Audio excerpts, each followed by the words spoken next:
E existem alguns problemas com a Bíblia. Primeiro, não sei se você sabe, a Bíblia, ela primeiro foi testemunho oral. Passada De boca a boca boca. em boca, tá. Né? Então, Jesus nunca escreveu uma vírgula. Não tem. Não tem documento Não assinado tem. de Jesus. Não. Os apóstolos escreveram alguns. Então, primeiro ela foi contada de pai para filho, de filho para neto. Sim. O Antigo Testamento foi todo assim. E depois sentiu-se necessidade de se reunir os escritos. Principalmente na época do rei Salomão. Quando se reuniu e se fez do Gênesis até lá, você tem que entender que muita coisa foi escrito com uma linguagem arcaica hoje. Por mais que foi feita uma boa tradução para a língua portuguesa, são palavras que a gente não usa. Então, de modo geral... Hosana, por exemplo. Né? Hosana, amém. O que é amém? É. É assim seja. Mas tem muita gente que usa termos que não conhece. Eu tenho o hábito... Eu, quando eu ia na missa, o Paquito, escutava o pessoal falando Rosana nas alturas. Quem é essa Rosana?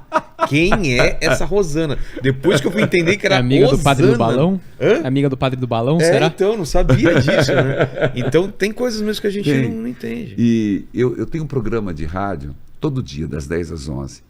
E eu faço a chamada leitura orante, leitura da Bíblia.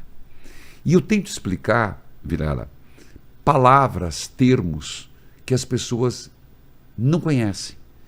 A partir da Bíblia. É chamada leitura orante. E tem uma audiência muito grande. Foi quando eu me debrucei sobre provérbios.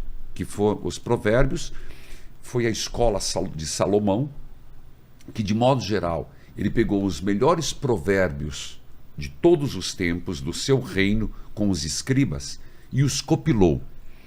Então eu comecei a fazer essa leitura de provérbios e vi que tinha muita coisa lá que a gente nunca se deu conta. Então, primeiro problema em relação à Bíblia, desconhecimento do contexto que ela foi escrita. Não hábito com um vocabulário mais arcaico. E preconceito.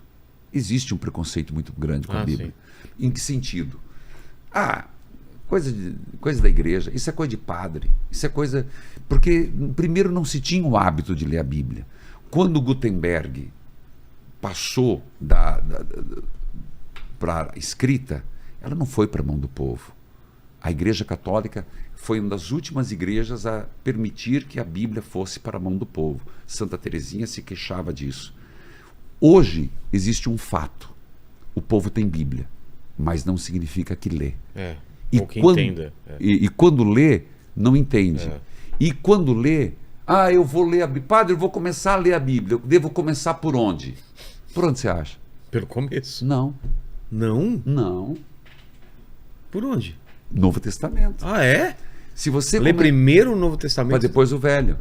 Vou te explicar. À luz de Jesus Cristo. Porque nós estamos falando de Páscoa.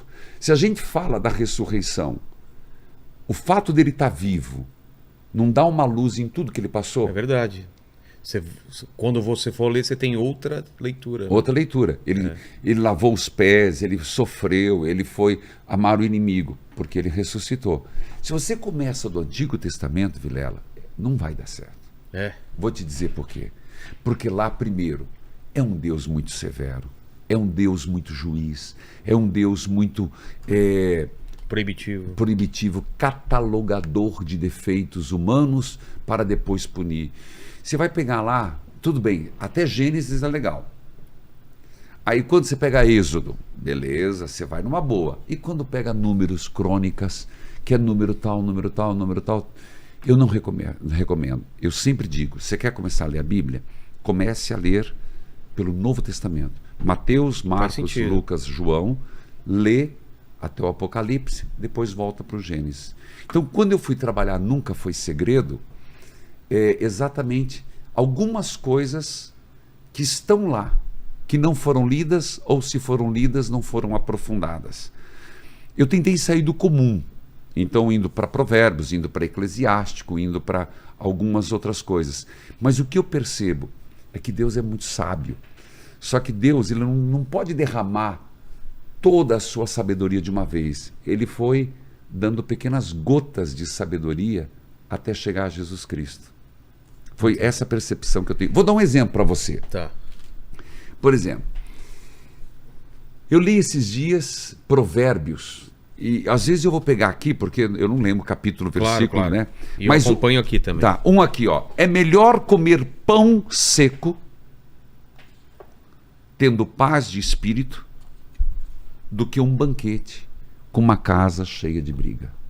Exato. Provérbios, capítulo 17, versículo 1. Olha que sabedoria. É melhor comer pão seco com água e ter paz de espírito do que um banquete e uma casa cheia de briga. Gente, às vezes a gente... Parece tão óbvio isso, né? Óbvio, mas não é. Tem gente que tem o pão seco. Eu sempre falo, olha, se a pessoa tem respeito, amor, e ela consegue comer arroz, feijão e um zoiudo e ser feliz, do que ter comidas mais exóticas E possíveis. não fala com o pai, é brigado com o irmão. O que adianta, né? Então eu peguei ensinamentos assim, sabe, para fazer as pessoas... Poxa, mas isso é muito óbvio, padre. É, mas o óbvio não é tão óbvio. Hoje a gente está perdendo essa noção.